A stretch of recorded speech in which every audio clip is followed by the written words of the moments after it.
Hello and welcome to the Get Lit Festival. We're so happy you're here for Ecopoetry tonight.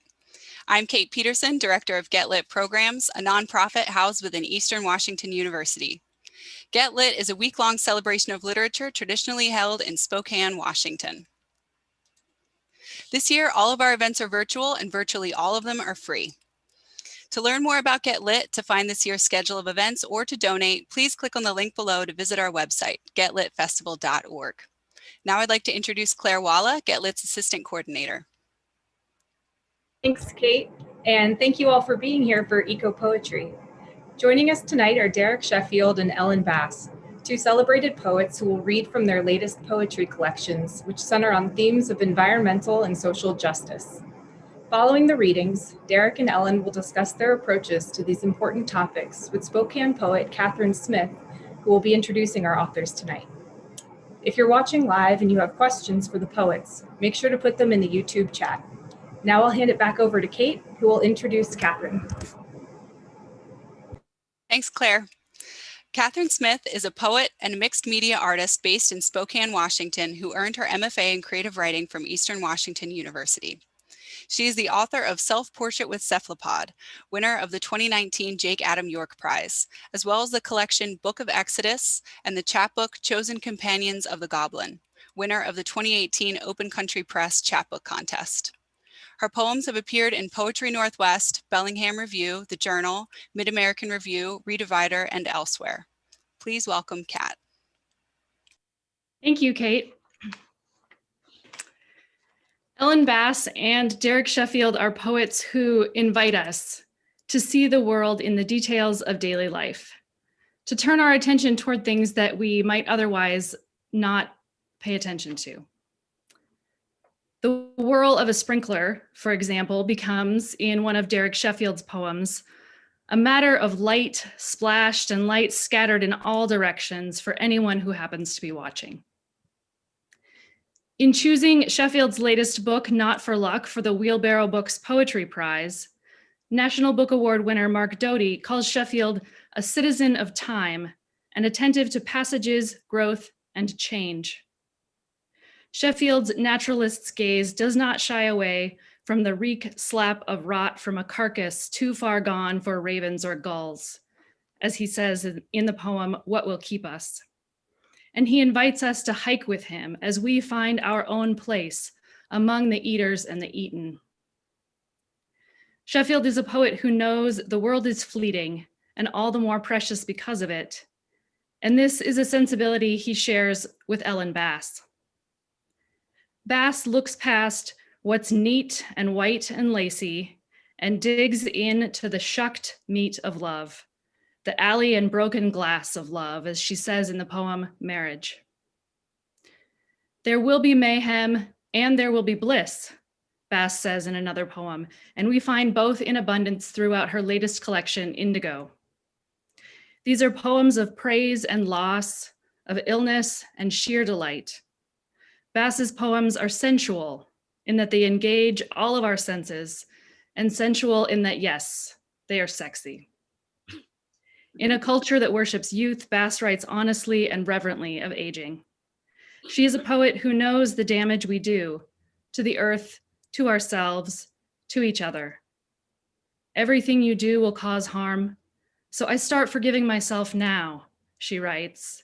And this forgiveness, this generosity toward the self and toward her subjects rings throughout Indigo.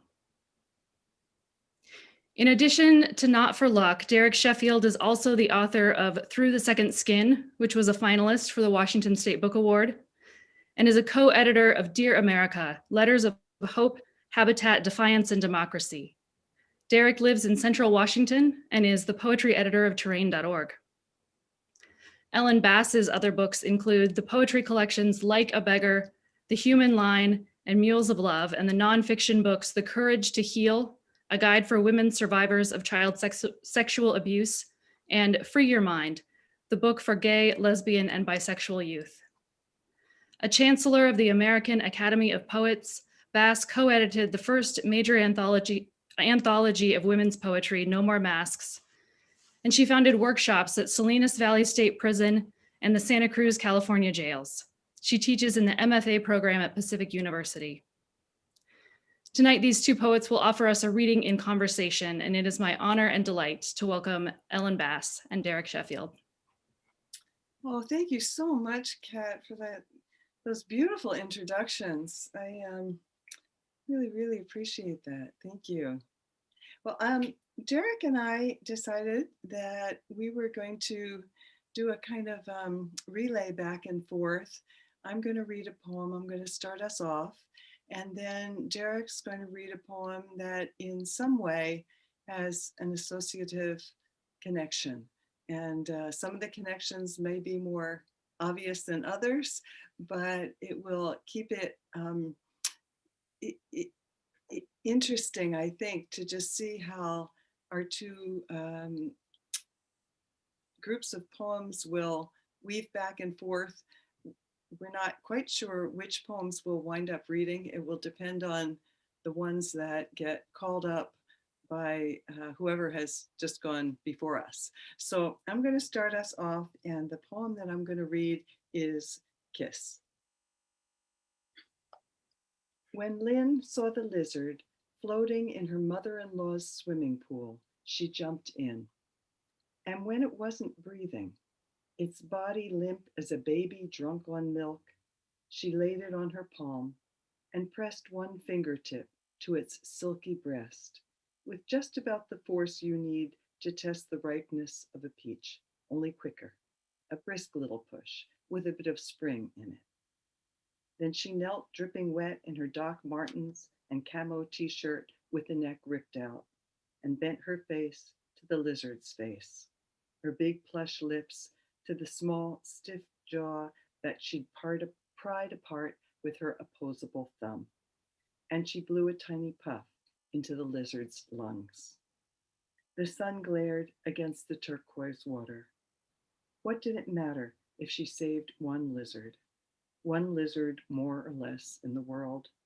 But she bestowed the kiss of life again and again until the lizard's wrinkled lids peeled back, its muscles roused its own first breath, and she set it on the hot cement where it rested a moment before darting off.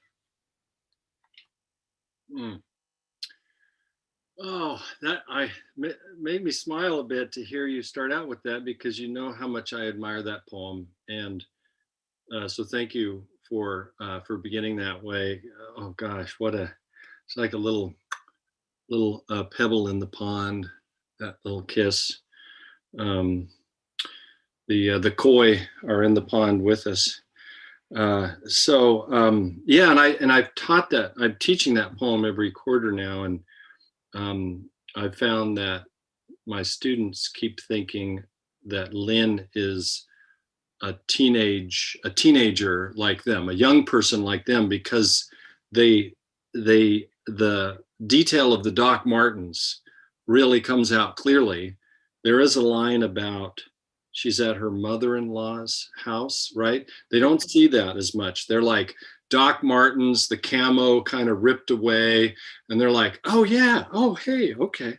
So I love that part. It's kind of a very vivid illustration of what we all do in a more subtle way when we read a poem, I think. I've been thinking about this a lot, because when I've gotten responses from young people, they always say the girl or the child. And I think that we take what we need from the poem, we take what we relate to at that moment in time, what we resonate with, and we ignore the rest. And usually it's not so apparent, but I love how it shows that up. And I have to just say this, Derek, I was reading a poem recently in which the speaker saves another small animal, but only saves it by moving it into a better place, like a meadow or a forest. And my wife and I were talking about why we didn't think that poem was so great. And we decided it was because it wasn't all that hard to pick this animal up and move it into the forest. But what Lynn did really put some skin in the game, you know, that we liked it so much, because it wasn't easy. It wasn't easy, and she did it. Yeah, well, I'm thinking too about your poem and the way other people, it sounds like, are seeing Lynn as a young person. And I think maybe too, because only they think younger people, kids, would do something so silly and so stupid, seemingly, right? They obviously haven't been around poets that much, adult poets. So that may be part of it as well. And I'm so glad you said that about the other poem that that you and your wife were talking about, because here's a poem. You two may not like this one because there's no mouth to mouth in it, but it's something, and it has a one-word title just like yours, and it kind of rhymes. There's a sort of rhyme. It's called Hitch. Oh, I got a visual aid because it's a Shapish poem. Shapish. Hitch. This ceaseless going you follow when you follow a stream back into the hills, pearls and moils, wrinkles into flats. Its glassy aim breaking to reshape every slope it is bound to flow and crumple, each try to make sense of whirl and glint and hold it. What's this gliding your way on that lit skin, but a white dab of a day moth, stuck up, side down, wings full spread, and legs like sutures, crookedly struggling.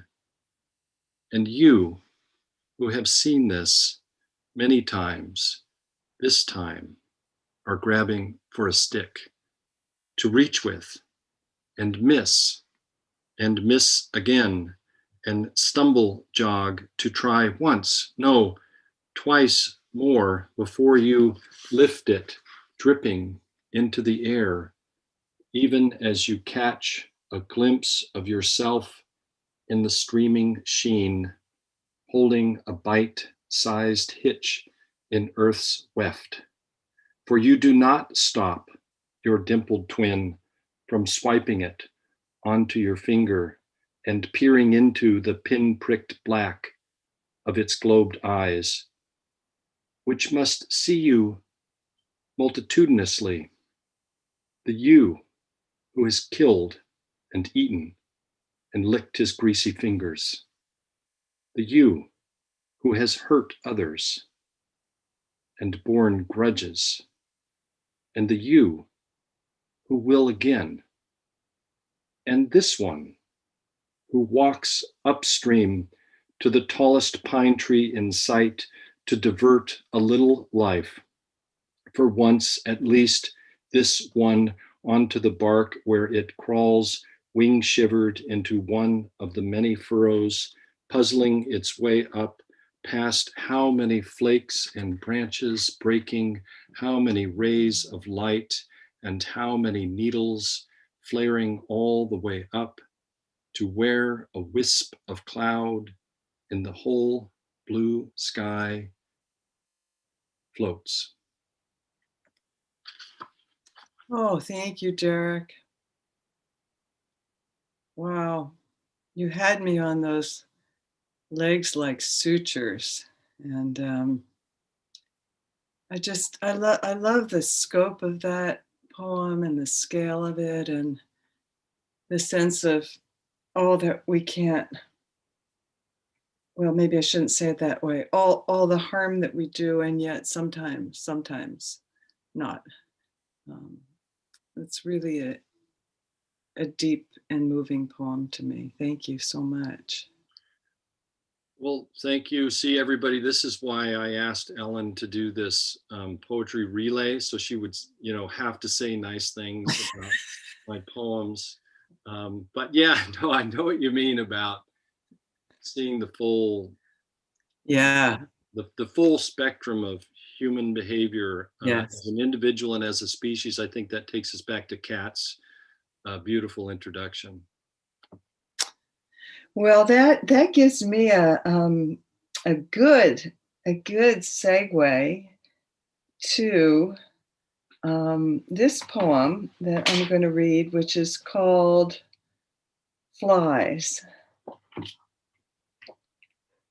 And there's a very cool new anthology that just came out called Buzzwords, all of insect poems. And I'll maybe we could put it in the chat. It's one of those Everyman Library books, and I just got it. I haven't had a chance to even read it yet, but I think it's going to be wonderful. My wife is an entomologist, so we spend a lot of time thinking about insects, and I think I'm going to have to buy a lot of copies of that book. This is called Flies. The story goes that as a boy, the great Polish writer Bruno Schulz fed sugar water to the last houseflies of autumn, giving them strength for the bitter winter. And I read about another lover of Musca domestica, who, with only a whistle and the force of concentration, taught one envoy to come to his desk. It would orbit, then land on his wrist with a minute impact. Then they could reflect together, the insect with his complex eye, the man his simple one. I am a novice with many failures, but if the day is cool enough, I can capture a compliant fly in clear glass, all emerald thorax and buzzing wings, releasing it into the afternoon. And by night, I've perfected a method for shepherding strays out to the stars. Starting with the farthest room in my home, I extinguish the lamps one by one, luring the flies from dark to bright. When I reach the door with my small skein, I illumine the porch light, open the screen, and watch them sail out from the shadows into the warm yellow current. And that actually does work. If you ever need to get a fly or many flies out of your house. Well, I love knowing that. I might have to use that trick. So this is your poem in that book called Buzzwords.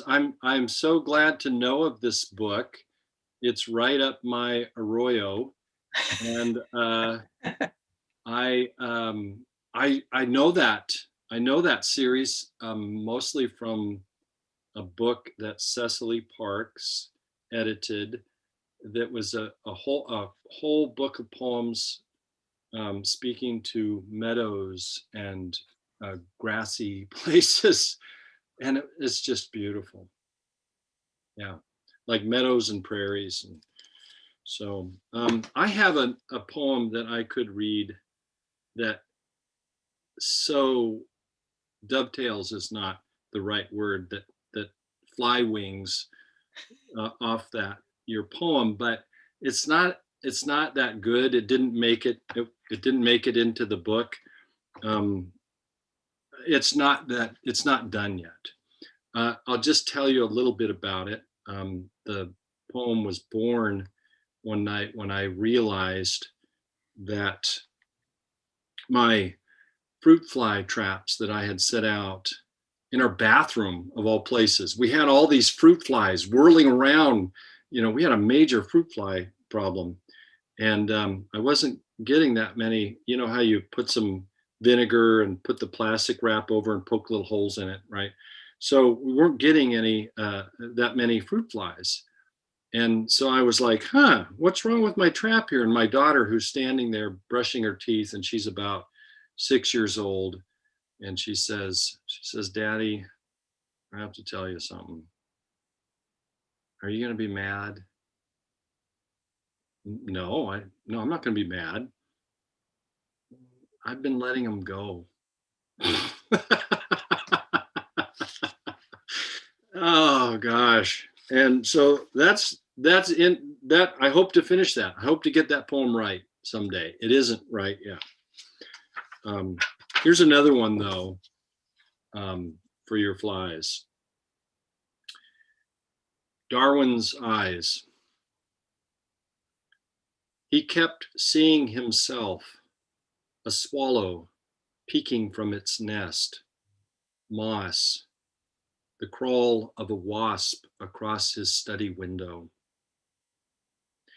And he kept having to drop everything and duck as certain callers appeared in the door. As certain callers appeared in the mirror he'd aimed at the front door. A beak he could understand. A talon was a hand holding his own.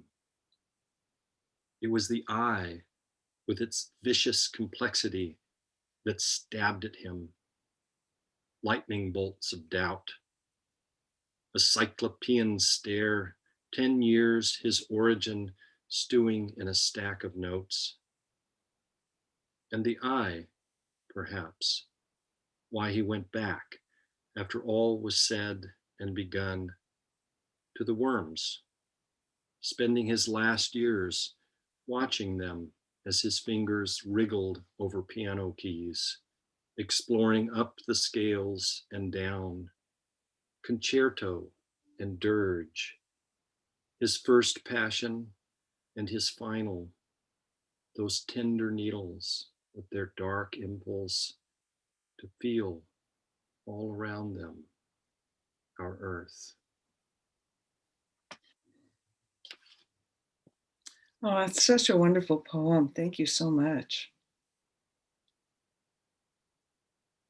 The eyes. Wow.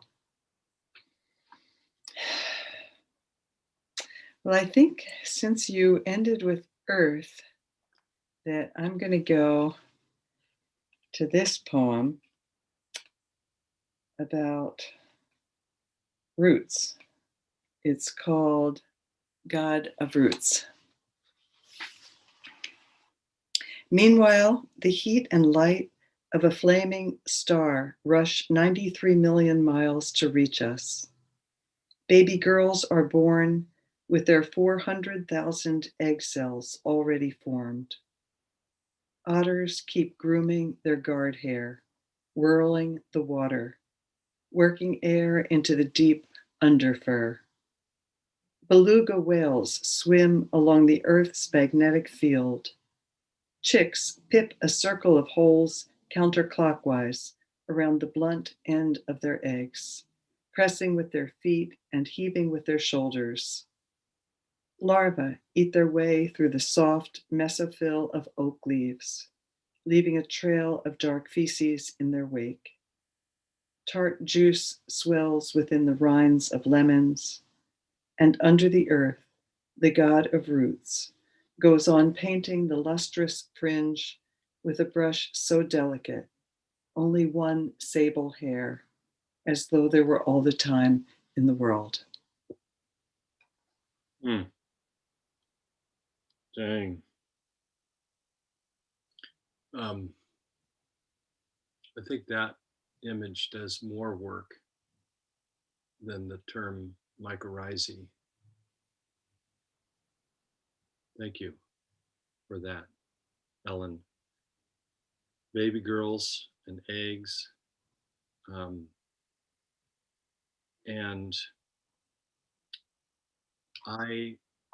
I'm thinking about this book too or this poem, because a couple of months ago, my friend John Whalen, who's a great Spokane area writer, poet, and novelist, sent me the gift of Kat's book, which is just marvelous self-portrait with cephalopod, has this gorgeous cover. I have cover envy. And in the lead poem, she had me at Wonder Twin Powers Activate is is a half line in one of those poems. And I was like, oh God, I've lived to see Wonder Twin powers activate in a poem. And so this one, Kat, comes about too because of you, and I knew, and then like last week I find out that she's going to introduce us tonight. I love that, those little cosmic kisses. You know, it's like Lynn is giving us kisses too. Thank you, Lynn. So this is called C3PO. Oh gosh, Ellen, I have to tell them too about Ellen's chickens. Now, listen, if you are smart, you will take one of Ellen's poetry classes like I have. I've taken 2 of them. I'm in the 3rd one that just started. And one of the great things about taking this class is that they happen in the morning and you get to hear Ellen's chickens running around outside of her door, which is just to her right. It's just to her right there. And so Ellen, this is for your chickens too, okay? And before I leave the topic of her class, you really should sign up for it. It's like hardly any money. The 3rd one just started like last week. It goes 6 weeks, and now I'm a student of Ellen Bass. When you learn from her, you quickly realize that you are learning from Dorianne Lux and Anne Sexton. Her teaching is peppered with those teachers and others. She brings in people like Jericho Brown and Mark Doty and Rick Barrett and others. Patricia Smith, who I danced with once, and she remembers it. Okay, I mean, I've got that going for me, and Eric, I think you brought more people into the classes than every single person. You're my ad man. Everyone's welcome to come, and they're not very expensive, but if you can't afford them, you can ask for a scholarship. We can do that. So do check it out. Thank you. Thank you. Go to ellenbass.com and it's all right there. And especially for writers from underrepresented groups, you need a scholarship. They can do that for you if you have no money and you want to take it. But again, it's not that much money. And the thing is, it's actually very self-serving. The reason I keep recommending your class, it's because, well, I am losing all my students to you. As I lose my students to you, interestingly enough, their estimation of me goes up because they're enjoying your classes so much. My friend Betsy Aoki says, I see why you love her. It's because she says she's like the Mr. Rogers of the poetry world. And I was like, okay, yeah, I get that with the vibe, but you're a whole lot more interesting than Fred Rogers. I'll say that. I don't know. The last time I sent out notice of it, like I heard back that like a coordinator of an MFA program signed up for your class. You know, I was like, oh yeah, all right, okay. So with all that out there, maybe I'll see you in Ellen's class on Friday. That's when the next one meets. So this is C3PO.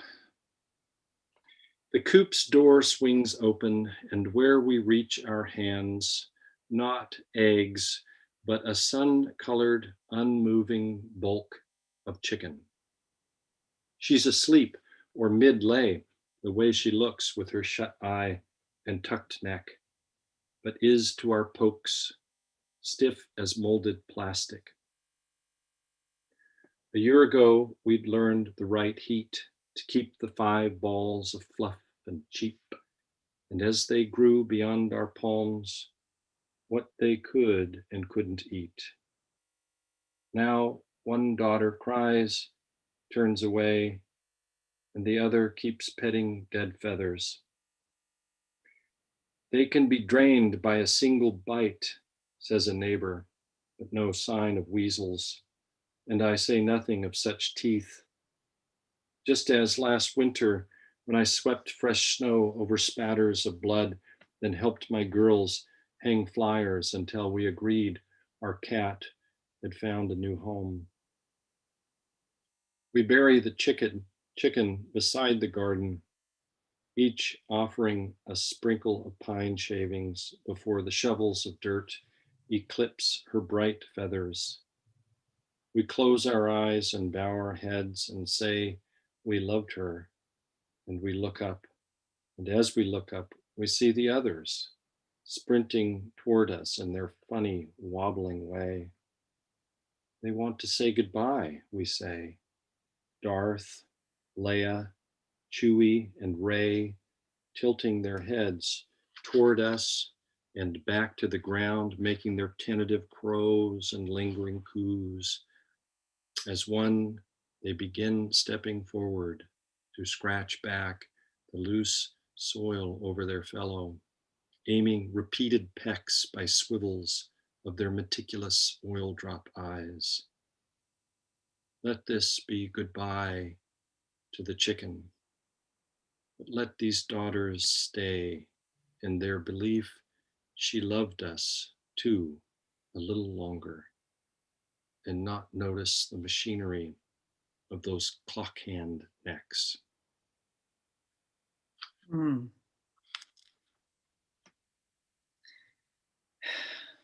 Let us believe. Let them believe she loved us. They loved us. I'm not saying it very well, but you know what I'm trying to say. It's because I'm a little emotional, a little longer. Yeah, that's beautiful, Derek. That's beautiful. Well, I have to read then, of course, about chickens, and I'm going to not read the poem that I have about killing chickens because I just can't do it after your chicken poem. But I have another little chicken poem that I hadn't thought about that I'm going to read, and it's called After Long Illness. My wife calls. She left the eggs she'd gathered in a small tin pail, and would I bring them in so the dog doesn't eat them? Or maybe he already has. They're by the shed where we're trying to trap the rat, or maybe by the greenhouse. I walk out in my robe and slippers, crushing some mint, which rewards me with its sharp identity. And there is the pail by the coop, and there are 2 eggs, cold and whole, with a fleck of wood shaving stuck to one, as though a child had just begun to decorate it, maybe making a horse with a tiny fetlock.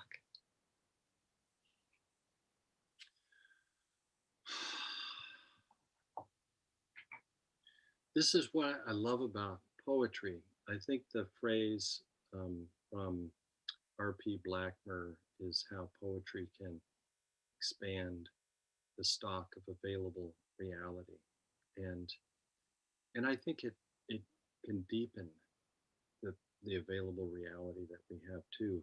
So, like, I've seen those little shavings stuck to the egg so many times as I've gone in there to retrieve the eggs, but then hearing your language uh, for that is, it's like it's magical. Yeah. Mm. Well, we can't stay on chickens. Not forever. Oh gosh. Oh God. This is a weird. Ooh, this might get weird. Um, mm. So thinking about chickens and their eggs and how, yeah, well, you know, I won't spell it out. This is called Abortion Wish.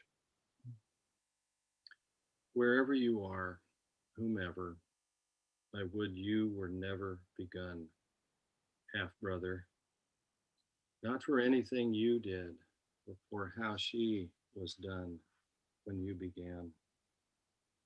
Autumn, autumn's leaves clawing the gravel drive he walked out on, that boy father, after she told him about it, about you. Nothing for her to do but let her father pay the fare to a charity in Portland, where she lived with other fucked girls from other single school towns. There they studied for the life GED would bring, learning to lower their eyes as the lives inside them grew. The night you were triggered, I would void, so she never had to be that alone. Legs pressed wide in a room full of gloves and masks as she heaved you out in sheet twisting pain. With you undone, no baby to not be touched, when a nurse held you to the glass, she thought it a kindness. While our mother, still in bed, still bleeding at the rip, dried fig of a smile on her beautiful girl face, took in your ruddy cheeks, dark hair, your shut eyes, the little features she would come back to all her life, what she went looking for when nothing seemed to be looking for her. Maybe a doctor or actor, how rich or handsome by now. She never knew. For you, like all the faces when she went home, turned away. Didn't you know, brother? You were the one who carried her happiness. Hmm.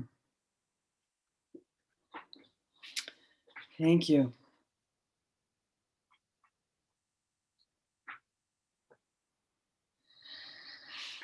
That's an important poem.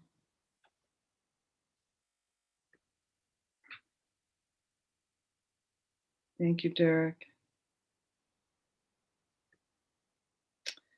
Well, of course, it makes me think about birth. And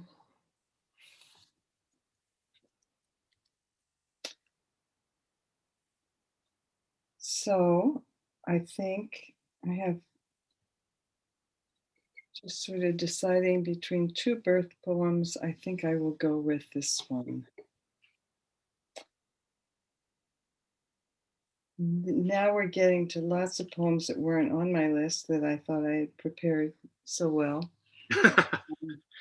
You can see I even had like little color coded so I could find things. But you know, we are part of nature. Humans are not separate. So I think it's very important and appropriate that you move it into the human realm too. Thank you. This is called Because. Because the night I gave birth, my husband went blind. Hysterical, I guess you'd call it. Because there'd been too many people, and then there was no one. Only this small creature, her tiny cry no bigger than a sequin. Because I'd been pushing too many hours, even with her soft skull plates shifting, the collar of my bones too slender. When I reached down, I could feel the wet wisps of hair of this being living inside me, but her heart was weakening. The midwife told me not to push on the way to the hospital, but I pushed anyway. This was California in the 70s, and I'd have pushed until I died.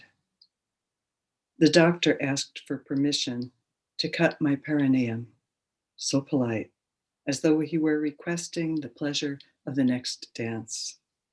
Then he slid in forceps skillfully, not a scratch on her temples. But we left that haven the same night, because my husband didn't believe in hospitals. The baby naked, wrapped only in a blanket, because we both believed in skin to skin. Because the baby cried, but wouldn't suck. Because when I started to stand, I started to faint. So I had to crawl to the sterile diapers and pale yellow sleeper, folded inside the brown bag I'd baked in the oven. Because I'm still there on my hands and knees, deflated belly and ripe breasts, huge dark nipples, tearing open the stapled bag, fumbling the ducky pins. 2 fingers slipped between the baby's belly and the thick layers of cotton, the sharp point. The baby, a stranger, yet so strangely familiar. Flecks of blood still stuck to her scalp. Because my husband slept beside me and I let him sleep. Because it would be years before I left him. Now love and grief would be greater than I ever imagined, rooted together like north and south, over and under, because I too had been pushed out into another world. I lay there with the baby whimpering in my arms, both of us wide awake in the darkness. Mm. Mm. Yeah. I've read that poem many times, and I so admire how the anaphora holds it together and sings us a little through it. And that aspect of it always puts me in mind of that great Beatles song, because the world is round, you know? And I love that resonance.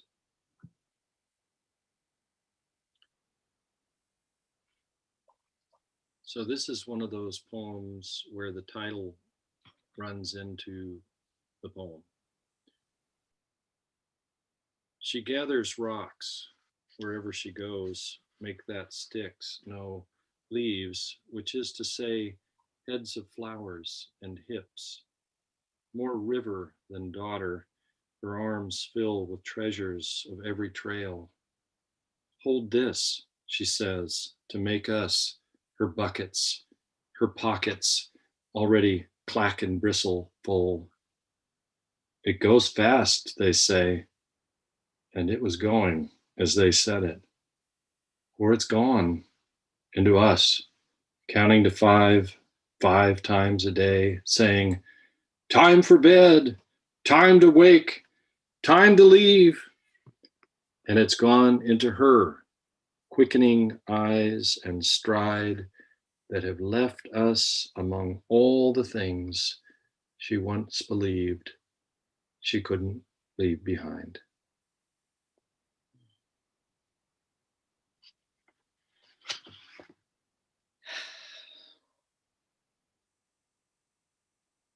Yeah. Yep.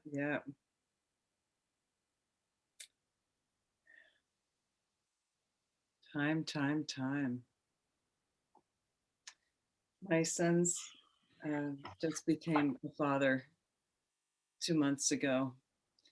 So we're very aware of time and, looking at this man who was our baby.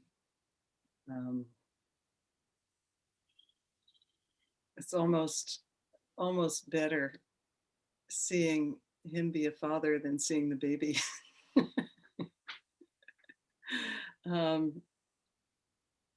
That makes me think of this poem. I made a little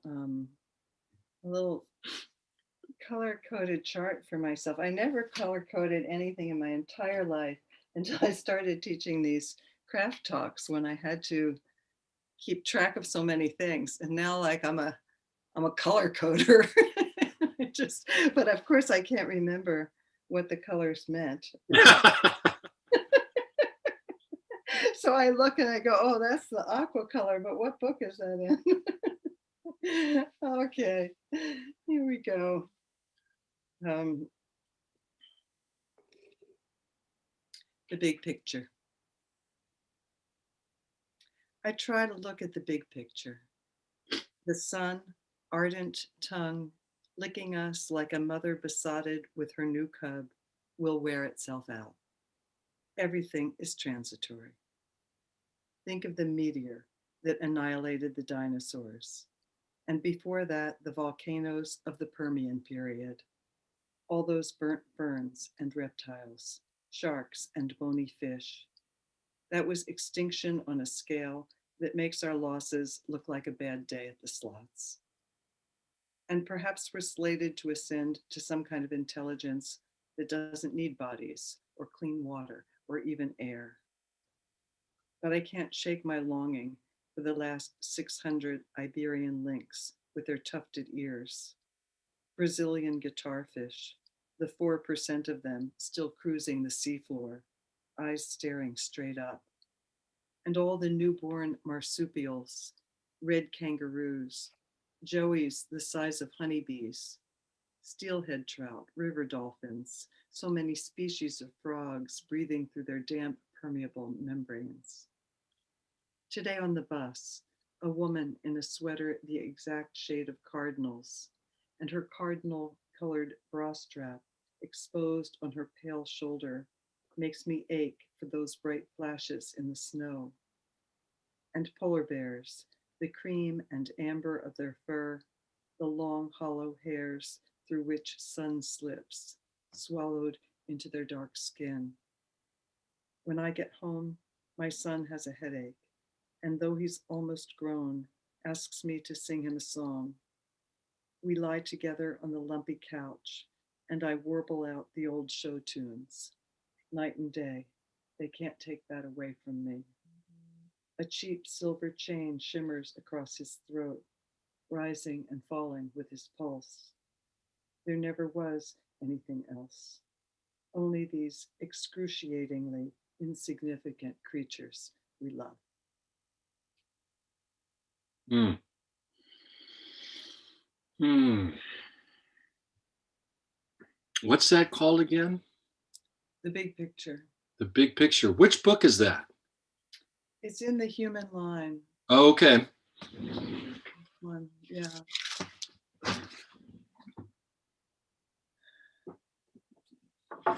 Okay. Yeah, it's been a while since I read that one. It's also in this really, really important anthology that maybe let me just give a quick shout out to. It's called All We Can Save, Truth, Courage, and Solutions for the Climate Crisis. And it's by women, it's a collection of essays and poems by women climate leaders. And oh, you have it, of course. Here we go, everyone, hold it up in your square. And these are really, really wonderful essays because they're all about what really can be done rather than just despair. I mean, some of them are hard to read for sure, but it is all about solutions, and it's about what is possible, what we can do, what needs to happen, so that it's very positively oriented and activist at every level. And you know how smart they are because they decided to include poems. It's a marvelous collection. I actually just got mine not long ago and have been reading through it, but there's so many familiar names here because I've been teaching to this kind of thing for as long as I knew that I needed to be teaching to this kind of thing. And Dr. Catherine Hayhoe is one of the really important voices that I've been bringing into my class every quarter, every time I can. And I think, you know, we think about eco-poetry, we think about, certainly it's one of the, it's, you know, one part of eco-poetry is poetry written with the kinds of crises that we are living in right now. And I've been reading another book, the environmental crises, which I think is really important and doing great work, called The Ministry for the Future by Kim Stanley Robinson. And Kat, comes back to you in your book again, the protagonist and some of the sort of the things that the protagonist is thinking about, and the sort of the mindset he's in remind me of some of the voice in some of the poems in your book. But yeah, that's an amazing collection as well. But yeah, Dr. Catherine, hey, Catherine, oh, go ahead. I just want to say, I just put it in the chat in case. Oh yeah. To just check it out, be able to check it out right away. Yeah. And Catherine Hayhoe is so important, I think, because she's a evangelical Christian, and she's a climate scientist, and so we need to engage people of faith better in facing these crises if we're going to do it successfully. So, and I guess I can use the term dovetail here, possibly. Maybe this should be the last poem, and then we'll have some time for a little chit chat and questions because we're getting close. But as you will see, I think it speaks to your poem, Ellen, as well as our discussion there. So this comes from teaching in North Central Washington since 1999, and teaching a class that combines ecology and writing with a biologist. It's called Contextual Education, Wenatchee, Washington. He wouldn't make us look like monkeys, says a student in the front row, because he made us in his image. She laughs and turns to check for smiles and nods. The professor stands by the whiteboard where he has written the word adaptation. He's thinking of all the lessons, like similes, that have appeared in black ink across this space, and that have, like species, gone. He cannot help but see her in the church van on the field trip, pretending she doesn't know she's the pretty one who doesn't know exactly what's happening inside the boy beside her when she tosses her pink streaked hair and blows a word across his ear. In the room's silence, she shows them what she means by turning her hands into big ears and wagging her head. They wonder what sort of experiment they are as their professor turns off the lights and clicks a chimp's face onto the screen. No one says a thing at the god looking back from those brown, sad eyes.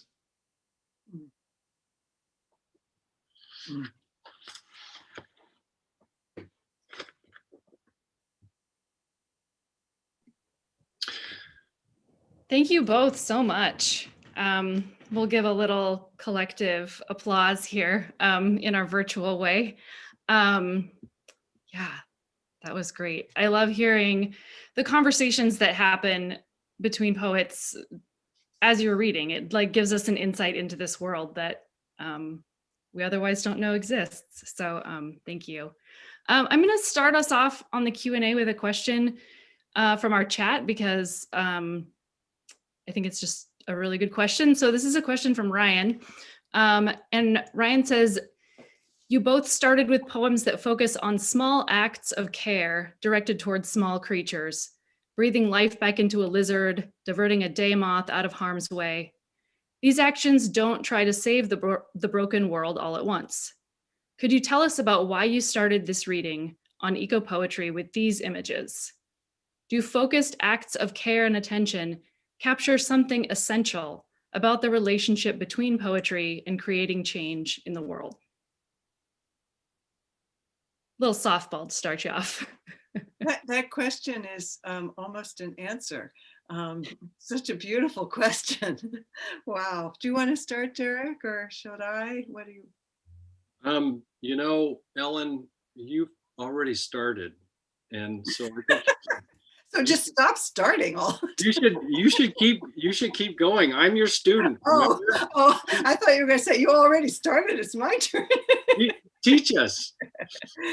The thing that I think about in this beautiful question is about attention and care and attention. And I think about all the different philosophers and spiritual teachers who talk about, in one way or another, that paying attention is what prayer is. And different people have said it in different ways, but I think it comes down to that. So that's one aspect that I think of it. And another, this isn't quite an answer as much as being in conversation with the question. I hope that's okay. The other part I think about it is that poetry is all about paying attention. That that's kind of the main thing. I mean, it is challenging to put things into language too, but more challenging is to actually notice something in the first place. Once you're really noticing deeply enough, you're most of the way there, and then comes the work of it. But so I think that the other thing I would say in conversation with this is that um, just as this anthology, All We Can Save, of essays, thought that poems should be in there, I think that we have to connect to our feelings in order to be able to make the kinds of changes that we have to make. And I'm not saying this as somebody who is making these changes in a way that's any better than most people.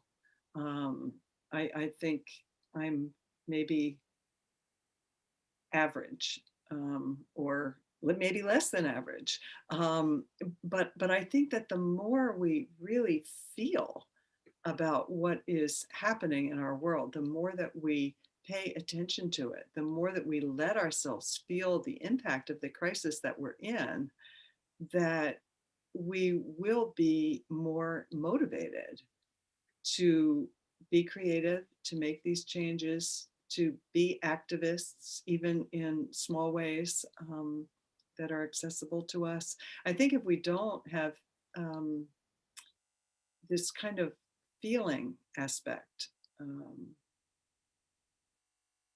that it's creating change in the world. And I believe that language matters. I believe that language really does create change in the world. I'm preparing week 3 week 3 of this series of living room craft talks, and it's on music. And part of what it's part of, we're going to talk about many aspects of music, but one part of music is incantation, and repetition, and the idea that language actually makes something happen in the world. That, for instance, when the Torah is recited, somebody has to stand by the person reciting it to correct any mistakes, because the words have to go out into the air precisely in order to have the impact that they need to have in the world. So how you say something, the precision really matters. And that's true of spells, like abracadabra, you have to say it that way. And I had been just finding out that that's actually something that people wore as an amulet. in a certain triangular pattern. I won't go into too much detail because I could just go on and on here, but that, you know, we know that if you want the thing, the treasure chest to open or the door to open or whatever, you have to say abracadabra. You can't just say any old thing. And so I think that this connection between poetry of saying a thing precisely and creating change in the world, that language actually matters. And of course, God, have we seen that in the past year, that we've seen the ways in which twisting language has led to disasters on many fronts. So that precision of poetry, okay, I'm going to just stop myself. I think that was beautiful, and I'm with you. I think so grateful for the question, Ryan, and the discussion. And as I was listening to Ellen, I was thinking about how, yes, that just in the last year, to see how to feel in myself the change in myself as different words are being used in our national leadership, and what an incredible difference that has made. But going back to your point about language matters and Ryan's noticing that we start out with these small little hitches and earth sweeps, these small little lives that are saved, and attention. And you brought up the Torah. I was thinking about how, so if we are changing behavior, that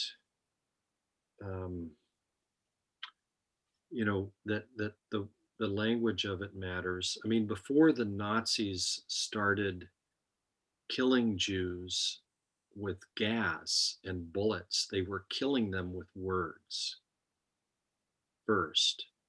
So if we are going to save the living world and each other, words have to be at the forefront and at the vanguard of that. An imagination. I recently read Scott Russell Sanders' book called The Way of Imagination. He writes beautifully on this topic. Thoreau comes to mind too. He says, the least conscious and needless injury inflicted on any creature to an extent is a suicide.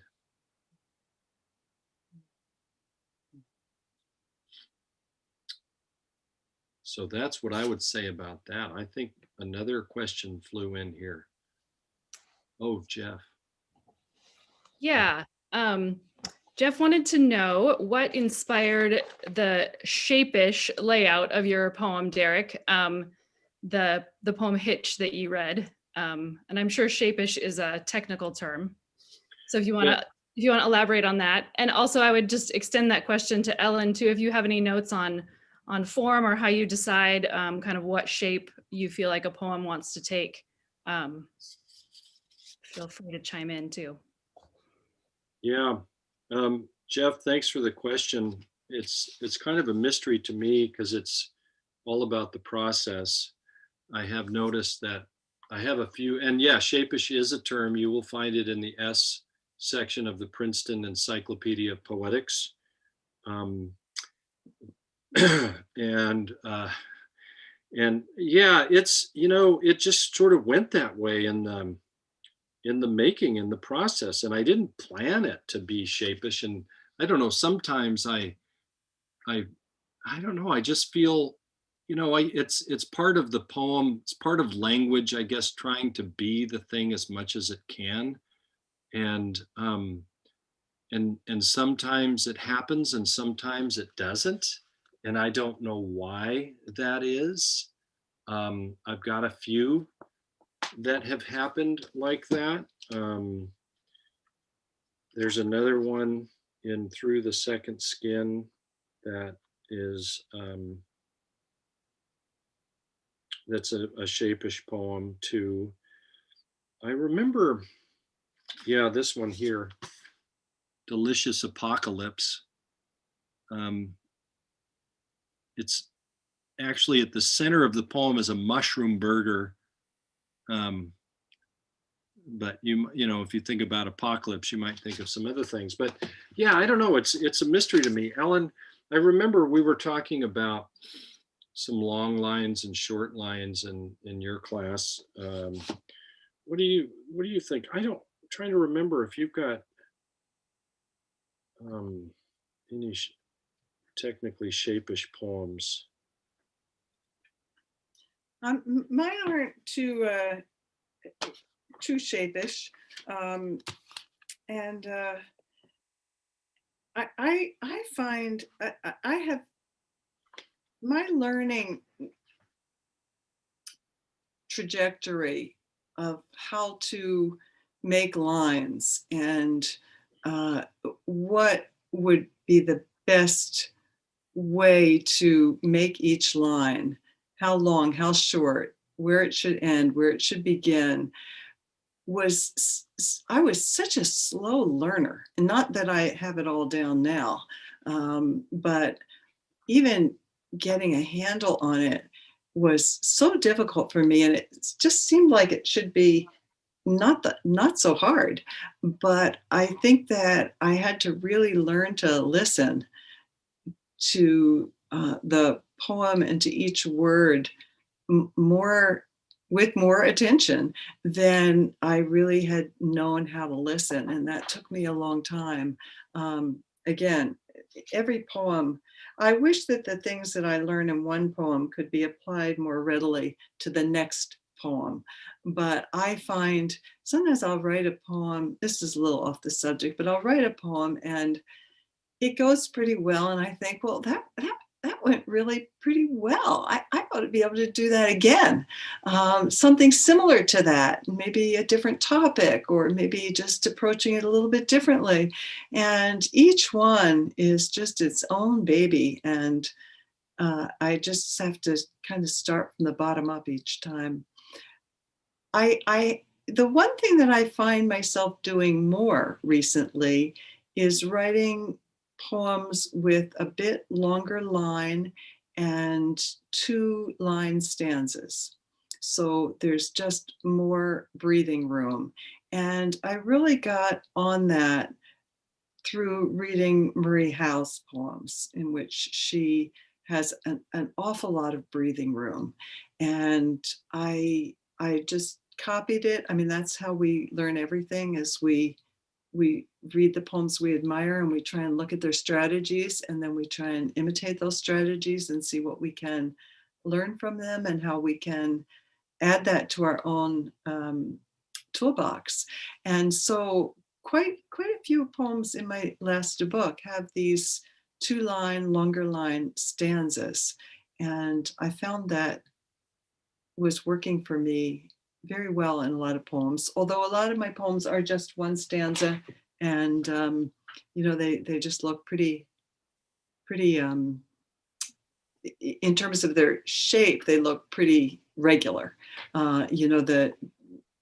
What constitutes each line, of course, I think a lot about, but the shape itself doesn't look too fancy in any way. It doesn't need to look fancy.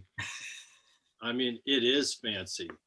And you do have a lot of those single stanza poems, and it was Linda Beards, when I was working with her, who I remember very clearly. I was trying to break a poem into some stanzas, and she's like, no, keep it at one stanza. You lose something and she was exactly right. And these poems of yours that are in one stanza, that feels right.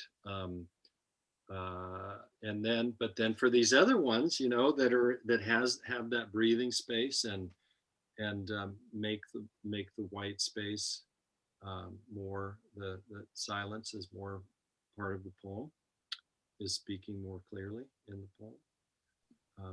That feels right too. I mean, one thing that helped me then too was reading Denise Levertov's great essay on the line. Mm-hmm. Yeah, terrific essay if you don't know it. In Yeah. the book called Light Up the Cave.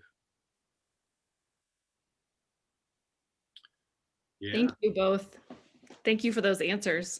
I was also wondering, I noticed that you both from time to time incorporate scientific facts into your poems. And so I'm wondering what role research plays in your poetry writing process.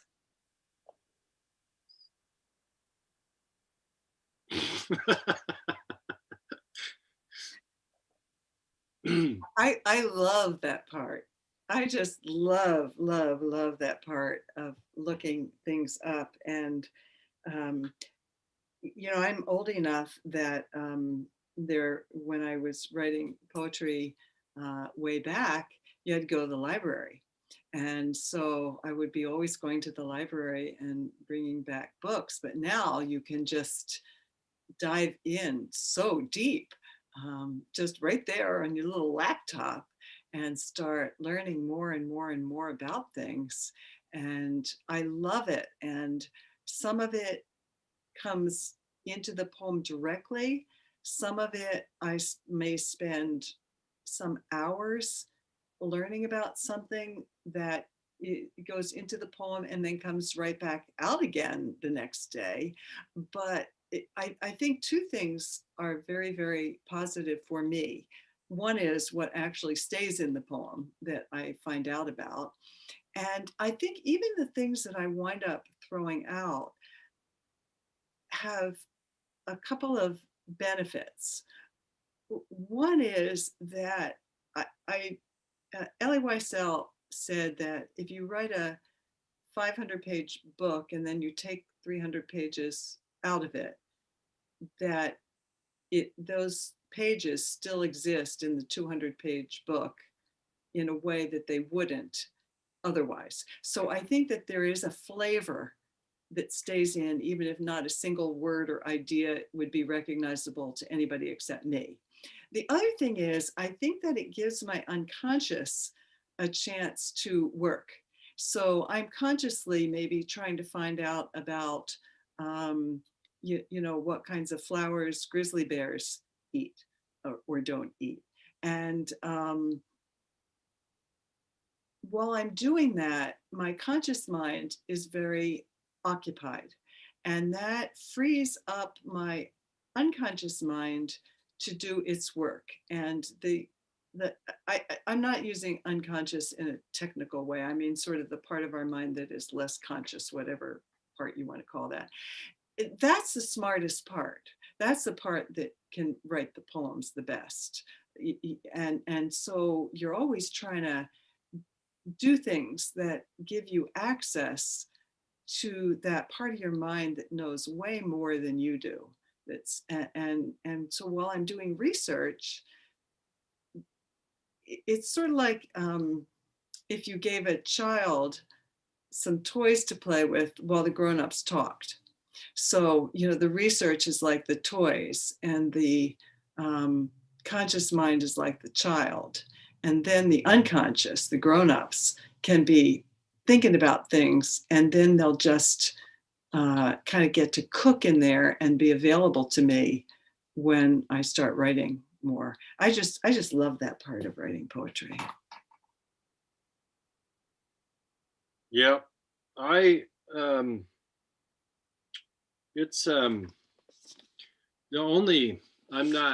don't really do the poetry residencies that a lot of people do. The only ones I've done are field residencies that give me access to the scientists on location at, say, like an experimental research forest or Mount St. Helens or an arboretum in Kentucky. And then I just hang out with the beings of the place and the scientists. And it's really an amazing gift to be able to be in the presence of say, when I went to work with the scientists who'd been studying Mount St. Helens all their lives since the eruption in 1980, to and I was just staggered by what was clearly a kind of love in action. They would never use that word. They've been taught to strip humanity and art and any kind of subjectivity out of their language, their data, as much as is possible. But I mean, I think the two, I don't know, I think science and poetry, I mean, it's like you just show up and you're like, my God, don't you see the beauty of what you're doing here, people? It's like, this is, there's a great, the Spring Creek Project. Ellen and I have both done field residencies for the Spring Creek Project out of Oregon State University. Kathleen Dean Moore, great writer of the More Than Human World, really got that going, and Charles Goodrich, and they do that kind of thing down there in Oregon. Yeah, no, I'm a science geek, and yeah, I mean, I sort of using it in a poem, using the science in the poem is sort of like using anything, like maybe a biographical event. You just don't want to be shackled too much to the actual, and you want to be able to let the art get in there somehow. That's really helpful to hear from both of you, because I think it shows, especially the writers who are in our audience tonight, that there are so many different ways to go about putting poems together, incorporating different ideas. Yeah, it's wonderful to have insight from both of you on that. We don't have any more questions from our audience. We're kind of nearing the end of our time. I was wondering if either of you wanted to read one final poem to close us out. Gosh, well, yeah, let's do it, Ellen. Well, Kat has asked. Okay, maybe we could each read a short one. Because you were talking about the Andrews Experimental Forest in Oregon, I could read a short poem that I wrote there. It's called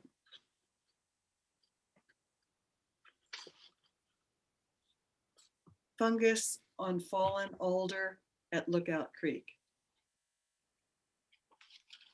Florid, fluted, flowery petal, flounce of a girl's dress, ruffled fan, striped in what seems to my simple eye an excess of extravagance. Intricately ribboned like a secret code, a colorist's vision of DNA.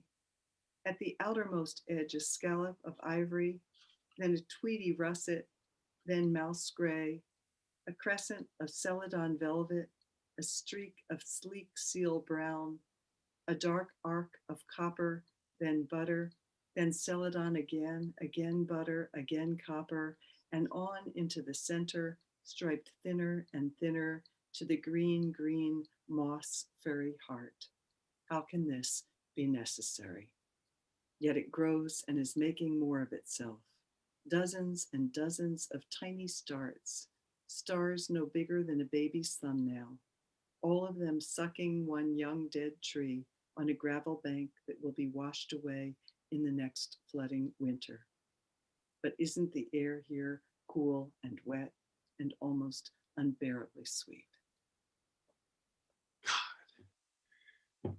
That's marvelous. Thank you. And I'm listening to that poem. What is it that makes it? Why is this necessary? What is it that leap?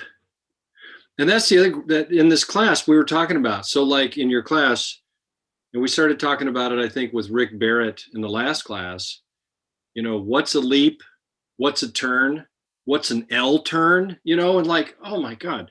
It's, fascinating stuff. And And it's helpful to think about it for your own work, I think.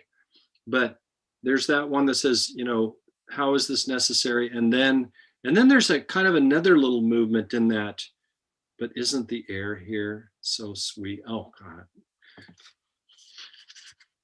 Mwah. Okay, my last little one. Timid as any herd animal. That bright of the blue sky variety, raising every racket of mower and blower, backhoe and whacker, not to mention every street's hatch of after-school slammers and high-pitched trampoliners. Oh, just a while longer, a day, maybe 3, give them a rest. Have the hammocks hold fast and the bark remain in the dog. Have the thinnest veil of dusk, fog or drizzle, call stillness near, her sister, silence, here.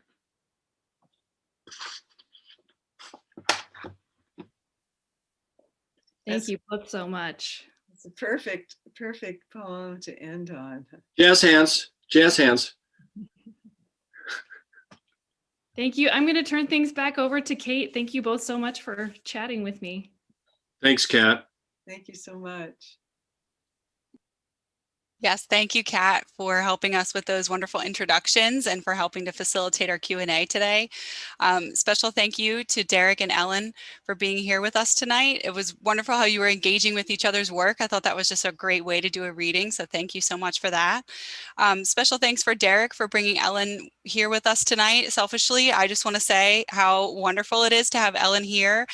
She is one of my favorite poets, and having her as part of the festival this year was just seeing that submission come in from Derek was just such a bright spot in a dark year, and tonight has been even brighter. So thank you both for being here with us, both Derek and Ellen tonight. So for our audience at home, you can learn more about these poets and find more events to attend by visiting getlitfestival.org. I hope that you'll join us for tomorrow's live evening event celebrating the anthology Kink, edited by R.O. Kwan and Garth Greenwell. If you enjoyed tonight's event, please consider donating to help support the festival by clicking the link below. Thank you again for joining us, and good night, everybody.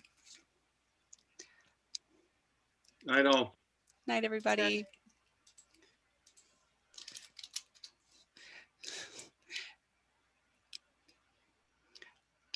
I think we're turning off our live feed, but if we're still live,